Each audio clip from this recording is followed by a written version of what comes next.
விவசாயத்தில் பார்த்தீங்கன்னா தொழில்நுட்பம் வளர்ந்து கொண்டே வருகிறது. ஆனால் கிராமப்புறங்களில் சரியான வளர்ச்சி இல்லை. காரணம், அவங்களுக்கு சொல்லித்தர யாரும் இல்லை. சென்சார் மூலயமா மண்ணின் ஈரப்பதம் எந்த அளவுக்கு உரம் தரணும் எல்லாத்தையுமே இன்னைக்கு காலகட்டத்தில் கண்டுபிடித்திடலாம். ட்ரோன் மூலயமா பூச்சி மருந்து தெளிக்கலாம். ட்ரோன் மூலயமா எவ்வளோ மகசூல் இருக்குன்னு தோட்டத்தில் இறங்காமலே நம்ம பார்த்துக்கலாம். இயற்கை உரம், இயற்கை மருந்து நிறைய இருக்குது. அதை பயன்படுத்தினாலே அதிக லாபம் வரும்.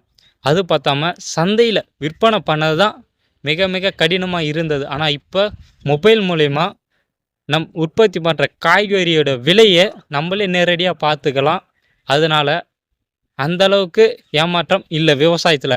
அந்தளவுக்கு விவசாயம் வளர்ந்து கொண்டே தான் வருகிறது. பட் ஆனால் நிறைய பேர் விவசாயம் அழிந்துக்கிட்டு இருக்குன்னு நினைக்கிறீங்க.